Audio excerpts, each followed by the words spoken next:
मेरी माँ सबसे छोटी। कहानी तब शुरू हुई जब मैं बच्चा था।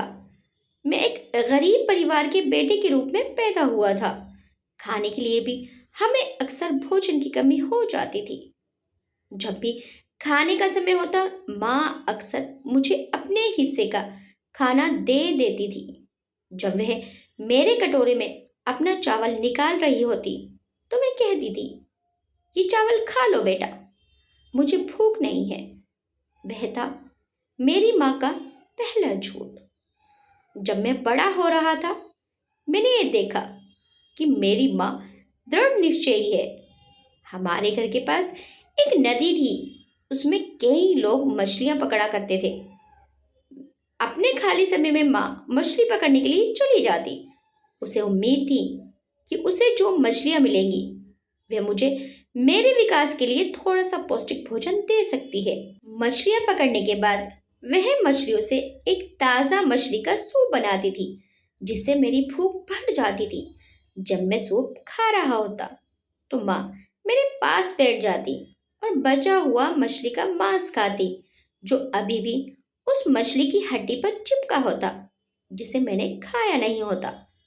जब मैं उन्हें अपनी थाली में से मछली खाने को कहता, तो वह कहती, उसे ऐसी ही हड्डियों पर चिपका मांस ही पसंद है। वह था मेरी माँ का दूसरा झूठ। फिर जब मैं जूनियर हाई स्कूल में था, मेरी पढ़ाई के लिए पैसे देने के लिए माँ ने एक छोटी कंपनी में काम करना शुरू किया। इस काम से उसे हमारी ज़रूरतों को पूरा करने के लिए कुछ पैसे मिलने लगे। फिर सर्दियाँ आई। एक रात मैं अपनी नींद से उठा और अपनी माँ को देखा, जो अभी भी जाग रही थी। एक छोटी सी मोमबत्ती की रोशनी में कंपनी से कुछ काम घर लाकर करती थी।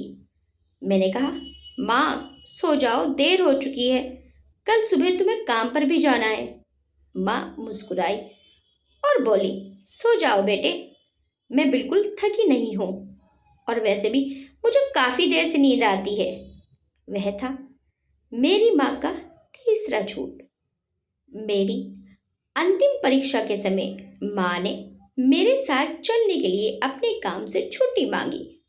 जब दिन चढ़ा और सूरज की तपिश बढ़ने लगी थी, तो कई घंटों तक तेज धूप में मेरी दृढ़ माँ ने सूरज की चमकती गर्मी में मेरा इंतजार किया। जैसे ही घंटी बजी, जिसने संकेत दिया कि अंतिम परीक्षा समाप्त हो गई है, माँ ने तुरंत मेरा स्वागत किया और मुझे एक ठंडी बोतल में एक गिलास लस्सी पिलाई, जो उसने मेरे लिए तैयार की थी।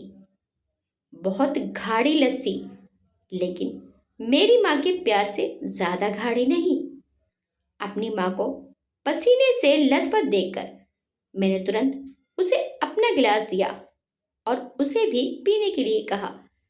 माँ ने कहा, पियो बेटा, मुझे बिल्कुल प्यास नहीं है। वह था मेरी माँ का चौथा झूठ।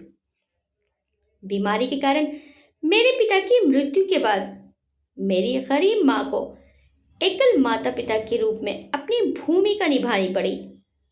अपनी पूर्व नौकरी पर रहकर उसे हमारी ज़रूरतों को अकेले ही पूरा करना था।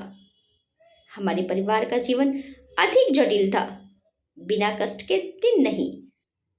हमारे परिवार की हालत बद से बदतर होती देख एक सज्जन आदमी था, जो मेरे घर के पास रहता था। वो हमारी मदद के लिए आया। वो छोटी या बड़ी समस्याओं में हमेशा हमारा साथ देता। हमारे बगल में रहने वाले हमारे अन्य पड़ोसी ने देखा कि हमारे परिवार का जीवन कितना दुर्भाग्यपूर्ण था। वे अक्सर मेरी माँ को फिर से शादी करने की सलाह देते थे, लेकिन माँ जो जिद्दी थी, उसने उनकी सलाह पर ध्यान नहीं दिया। उसने कहा, मुझे प्यार की ज़रूरत नहीं है। वह था माँ का पांचवा झूठ। जब मैंने अपनी पढ़ाई पूरी की, फिर नौकरी पाली, तो मेरी बूढ़ी माँ के सेवानिवृत्त होने का समय आ गया था। लेकिन वह ऐसा नहीं चाहती थी। वह हर सुबह ईमानदारी से बाजार जाती, ताकि सब्जी बेचकर अपनी ज़रूरतों को पूरा कर सके। मैं जो दूसरे शहर में काम करता था, अक्सर उसकी ज़रूरतों को पूरा करने में उसकी मदद के लिए उसे कुछ पैसे भेज देता था। लेकिन वह पैसे न लेने की जिद करती। वो मुझे पैसे भी वापस भेज दिया करती थी। माँ कहती, मेरे पास पर्याप्त पैसे हैं। वह था मेरी माँ का छठा झूठ। स्नातक की डिग्री से स्नातक होने के बाद मैंने फिर अपनी पढ़ाई मास्टर डिग्री तक जारी रखी। मैंने डिग्री ली जिसे एक कंपनी द्वारा स्कॉलरशिप के माध्यम से अमेरिका के एक प्रसिद्ध विश्वविद्यालय से वित्त पोषित किया गया था। मैंने आखिरकार एक बड़ी कंपनी में काम किया, काफ़ी उच्च वेतन पाया।